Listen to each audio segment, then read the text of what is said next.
कार्यक्रम के पुण्यार्चक हैं श्री अनिल नायक, श्रीमती विभा नायक, कुमारी अनुभा नायक, कुमारी अर्पिता नायक, श्रीमती नीलू, संजीव जैन नेताजी, समन्वय जैन, श्रीमती बीना जैन, अमित जैन, राहुल जैन, श्रीमती राशि जैन, शुभम जैन, आनंदपुरी, कानपुर।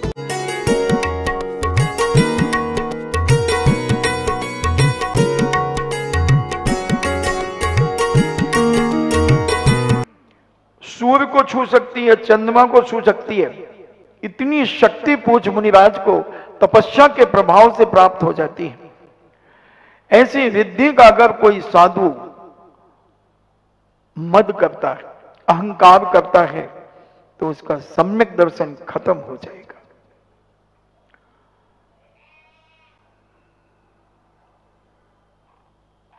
अप्रतिघात विद्धि, जो किसी को घात नहीं करती, पर्वतों, बड़ी बड़ी चट्टानों के बीच में से निकल सकते हैं, दीवारों के बीच में से निकल सकते हैं, खुले मैदान के समान, बिना रुकावट के। जैसे ये समान जगह है और इधर मान लीजिए बहुत बड़ी एक चट्टान है, तो उस चट्टान के बीच में से निकल जाएंगे पूज्य मुनिराज।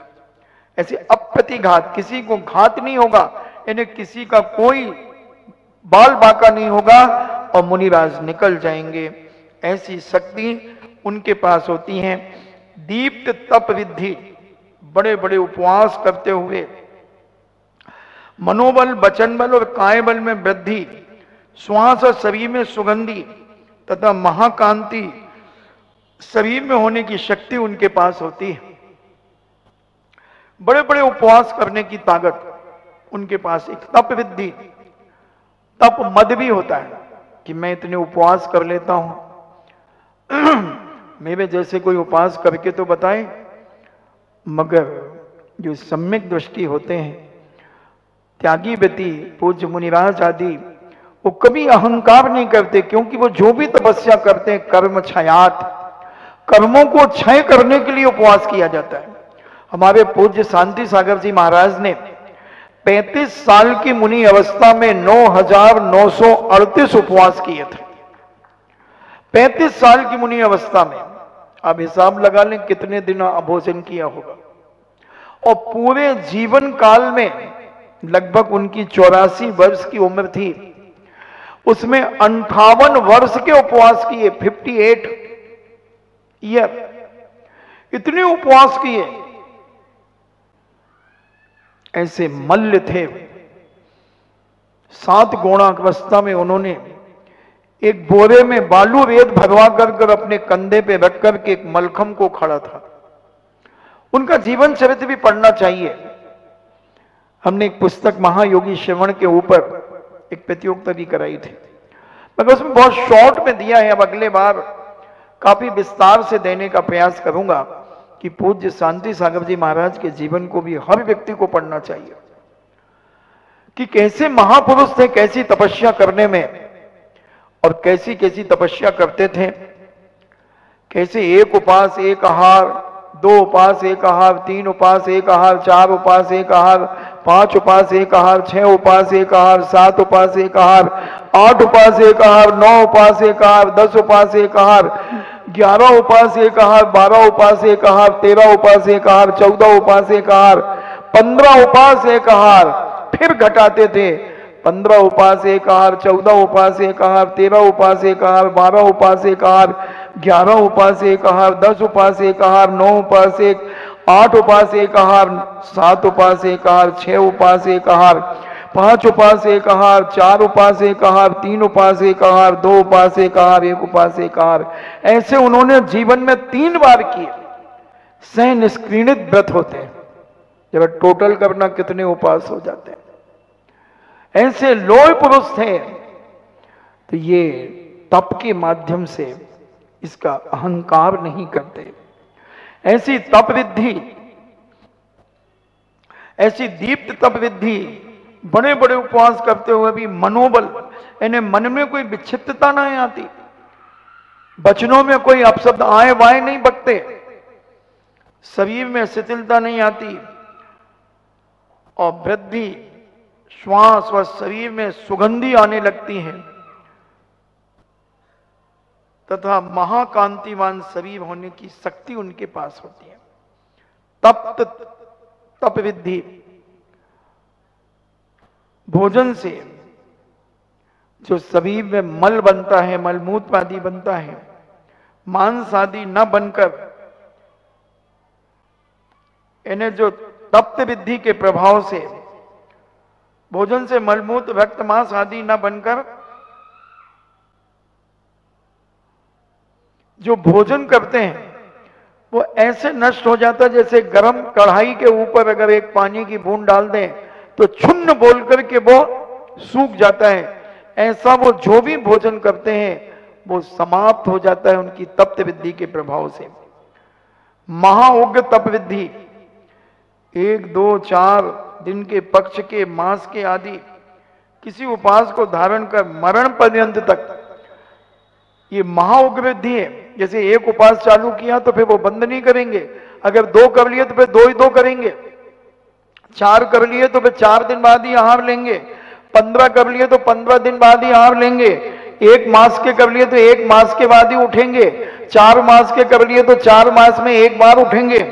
ऐसे ऐसे उग्र तप विधि कहते हैं।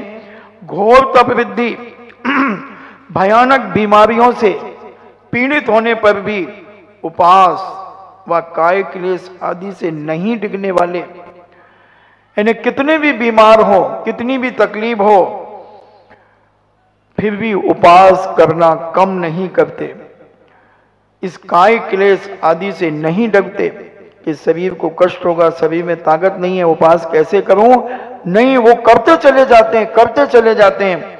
ऐसे घोर तप्त विधि के प्रभाव से उनके पास ऐसी शक्ति उत्पन्न होती है। घोर पराक्रम विधि दुष्ट राक्षस पिशाच के निवास स्थान पर भयानक जानवरों से व्याप्त पर्वत गुफा शमशान शून्य गांव में तपस्या करने, समुद्र के जल को सुखा देने एवं तीनों लोगों को उठाकर फेंकने की शक्ति होती है। ऐसे जो घोर पराक्रम विधि होती है, कितने भी भयंकर इलाके में चले जाएं, जहां बड़े बड़े दुष्ट आतंकी रहते हैं, राक्षस रहते हैं, पिशाच रहते हैं, उनके रहने के स्थान पर ऐसे भयानक जानवरों के जहां शेर चीते ब्याग आदि रहते हैं, और पर्वत ऐसे भयंकर घोर जंगलों में, गुफाओं में, मरघटों में, सूने गांव में तपस्या करने, और इतनी ताकत की पूरे समुद्र के जल को सुखाने की ताकत जिनके पास रहती हो, तीनों लोग को उखाड़ करके फेंकने की ताकत होती है। ऐसी शक्ति जिनके पास होती है, ऐसे पूज्य मुनिराज घोर पराक्रम तप के प्रभाव से ये सारी की सारी चीजें उन्हें प्राप्त होती। परम घोर तप विधि, आप पूजा करते हैं ना, 64 विधियां पढ़ते हैं, उनके ये अर्थ हैं। तो ऐसी विधियों का अहंकार नहीं करते। मूल बताने का उद्देश्य यह है कि इतना सब कुछ होने के बाद रंच मात्र भी उन्हें पूज्यवरों को अहंकार नाम की चीज नहीं रहती। परम घोर तप विधि से निष्क्रियत आदि महा उपवासों को करते हैं, वह परम घोर तप विधि का प्रभाव होता है। घोर ब्रह्मचर्य तप विधि आजीवन तपस्चरण में कैसी भी परिस्थिति मिलने पर भी स्वप्न में भी ब्रह्मचर्य को नहीं टिकाते। ऐसे घोर ब्रह्मचर्य तप कहते हैं। कैसी भी सुंदर से सुंदर नित्यांगनाएं आ जाएं, राजकुमारियां आ जाएं, जवान कन्याएं आ जाएं, कितनी भी सर्वांग सुंदर क्यों ना हो, मगर उन्हें देखकर उनके मन में रंच मात्र भी विकार भाव नहीं आता, उनको स्पर्श करने का भाव नहीं आता, उनके साथ रमण करने का भाव नहीं आता। ऐसी पवित्र भावनाओं से ओतप्रोत होते हैं। परम एक घोर ब्रह्मचर्य तप की जो विधि है, ऐसी शक्ति उनके जीवन में आ जाती है। आमर्ष औषधि विधि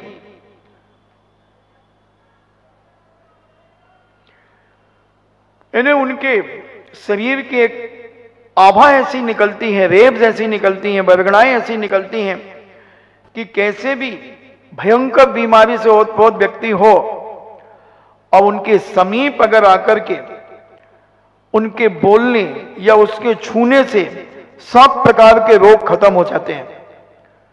सर्व औषधि विद्धि, जिनका शरीर स्पर्श करने वाली वायु ही समस्त रोगों को दूर कर देती है। जैसे मुनिराज यहां बैठे हैं और 10, 20, 50 किलोमीटर यानी 12 योजन तक की बीमारियां, दुर्भिक्ष खत्म हो जाता है। उन मुनिराज के शरीर से स्पर्श की हुई हवा जहां तक चली जाएगी, वहां की सारी बीमारियां, दुष्काल आदि सारे समाप्त हो जाएंगे। ऐसी उनके पास शक्ति होती है। आसीर विष औषधि, जिस कर्म के उदय से क्रोधपूर्ण कठोर वचन मात्र से ही शरीर में जहर फैल जाए, अगर वो मुनिराज क्रोधित हो जाए तो सामने वाले के शरीर में जहर फैल जाए पूरा। ऐसा अगर क्रोध आ जाए उन्हें, जैसे दीपायन मुनि के पास शक्ति थी, जब उन्होंने कहा बस 2 बचेंगे, और एक अशुभ तेजस पुतला निकला और पूरी द्वारका को जला करके भस्म कर दिया। ऐसी शक्तियां आसीर विष औषधि, महाविष व्याप्त, यानी जिसके शरीर में, पूरे शरीर में विष फैल गया है, ऐसा कोई रोगी उनके आसीर वचन सुनने से निरोग या निर्विष हो जाता है। उनके 2 शब्द सुनने से ही उसकी बीमारियां खत्म हो जाती हैं, विष उतर जाता है। दृष्टि विष विद्धि, कर्म के उदय से क्रोधपूर्ण दृष्टि मात्र से ही मृत्युदयी जहर फैल जाता है। अगर मुनिराज को क्रोध आ जाए तो उनके क्रोध के प्रभाव से सामने वाला की जहर, पूरा शरीर जहर का हो जाए और उसकी तत्क्षण मृत्यु हो जाए। ऐसी शक्तियां उनके पास होती, मगर दिगंबर साधु इन शक्तियों का कभी प्रयोग नहीं करता। दृष्टि आविष या दृष्टि निर्विष, महाविष व्याप्त जीव भी जिनकी दृष्टि से निर्विष हो जाते हैं।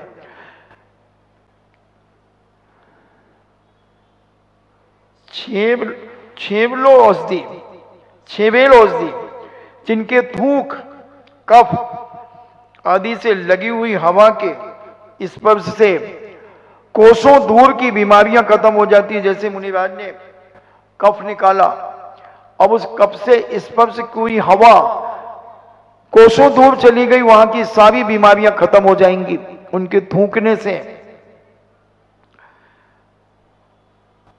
बिड औषधि विद्धि, जिनके मल से स्पर्श की हुई हवा अनेक बीमारियों का निवारण करती है। जल औषधि विद्धि, जिनके शरीर का स्पर्श किया हुआ जल या पसीने में लगी हुई हवा से धूल, शरीर की धूल अगर हवा में उड़ जाए तो महारोग, महाबीमारियां तत्क्षण ठीक हो जाती हैं। मल औषधि विद्धि, जिनके कान, नाक, आंखों आदि दांतों का मैल अनेक प्रकार की बीमारियों का निवारण करने वाला होता है। ऐसी शक्ति उनके पास होती है। क्षीरस रवि विद्धि, नीरस से नीरस भोजन, बिल्कुल रूखा सूखा भोजन, उनके नीरस भोजन भी हाथों में आते ही दूध के समान गुणकारी हो जाता है। जैसे भगवान महावीर स्वामी को चंदना ने उड़द के छिलकों का आहार दिया था, मगर पूज्यवर के हाथ में आते ही ऐसी स्वादिष्ट खीर बन गई। ये विद्धि का प्रभाव था, जिनके वचन सुनने से क्षीण पुरुष, जिसका शरीर जीर्ण शीर्ण है, वो पुरुष भी ऐसे हष्टपुष्ट हो जाता जैसे प्रतिदिन दूध आदि मेवे फल आदि खाता हो, के समान उसे बल की प्राप्ति हो जाती है। घृत स्रवि विद्धि, जिससे नीरस भोजन भी हाथों में आते ही ऐसा, जैसे तुम बाटी में घी डालते ना, ये घी टपकता है। कहते ना, जो खाए सूरमा, जो खाए चूरमा वो सूरमा हो जाए। तो ऐसे बिल्कुल नीरस भोजन अब उनके हाथ में आते ही ऐसा घी टपकता उसमें से, जैसे तुमने बिल्कुल घी में डुबो करके बाटी निकालती हो, ऐसे पकवान घी से युक्त हो जाते हैं। मधुस्रवी विद्धि, जिससे नीरस भोजन भी हाथों में आते ही मधुर हो जाता है, या जिनके वचन सुनकर दुखी प्राणी भी साता का अनुभव करने लगता है। अमृत श्रवी विद्धि, जिससे नीरस भोजन में आते ही अमृत के समान पुष्टिकारक अथवा जिनके वचन अमृत के समान आरोग्यकारी होते हैं, ऐसी शक्ति उन्हें प्राप्त हो जाती है। अक्षीण संवास विद्धि, ऐसे विद्धिधारी मुनि जहां ठहरे हों वहां चक्रवर्ती का विशाल सेना का कटक वहां ठहर जाता है। इतनी जगह में, बहुत छोटी सी जगह में, जितने में ये मंच बना है, इतनी जगह में जहां मुनिराज बैठे वहां पूरे चक्रवर्ती की जो सेना होती है, जबरदस्त सेना होती है चक्रवर्ती की, 18 अक्षौणियां कितनी होती हैं, वो सारी की सारी सेना वहां बिठा देते हैं। 84 लाख हाथी, 84 लाख घोड़े, 84 लाख रथ आदि आदि सारे, उतनी जगह में बैठाने की क्षमता उनके पास होती है। अक्षीण महानस विद्धि, इस विद्धि के धारी मुनिराज जिसके चौके में आहार कर लें और आहार के बाद वहां चक्रवर्ती की पूरी सेना भी आ जाए भोजन करने के लिए, तो वो भोजन कम नहीं पड़ता। ऐसी अक्षीण महानस विद्धि के प्रभाव से ऐसे पूज्य मुनिराज की ताकत ऐसी होती है। ऐसी ये 64 विधियां हमने आपको बहुत शॉर्ट में बताई।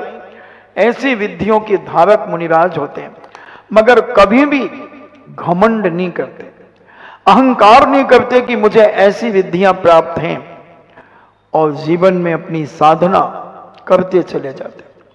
और दूसरा, आचार्यों ने इस विधि का अर्थ लिया धन वैभव।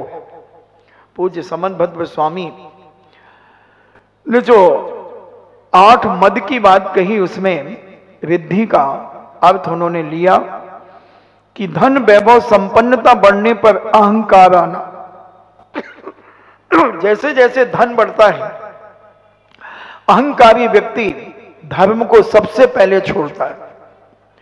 जैसे धन बढ़ेगा, सबसे पहले धर्म छोड़ेगा, मंदिर आना छोड़ेगा, पूजन अभिषेक करना छोड़ेगा, जल्दी उठना छोड़ेगा और देर से उठेगा। आवाज में परिवर्तन आ जाएगा, चलने में परिवर्तन आ जाएगा, देखने के नजरिए में अहंकार की गंदगी टपकेगी, सारी चीजों में परिवर्तन आएगा जब धन बढ़ता है और धर्म घटता है। और जितना मध्यम वर्गीय होगा वो उतना ज्यादा धर्म करेगा। ये अहंकारी दूसरों को नीचा दिखाने का प्रयास करेगा। तो ये मद है धन का। ऐसे अनेक अनेक प्रकार के मद जैनाचार्यों ने कहे। मूल रूप से तो 8 मद कहे। ज्ञानम पूजा, कुलम जाति, बलम रिद्धि और तप, और फिर बपू। तो ये तप का मद, धन का मद, गाड़ियां बदलेगा। गाड़ी बहुत अच्छी चल रही थी, सब कुछ अच्छा था, मगर अब कोई नई गाड़ी, नया मॉडल आ गया, नई खरीद लेगा, दिखावा करेगा। और वहीं पड़ोसी बेचारा 2 टाइम की रोटी नहीं जुटा पा रहा, उसकी तरफ आंख उठा के भी नहीं देखेगा। ऐसे मद आते हैं धन वैभव से। दूसरों को नीचा दिखाने का प्रयास किया जाता है, दूसरों को जलील करने का प्रयास किया जाता है।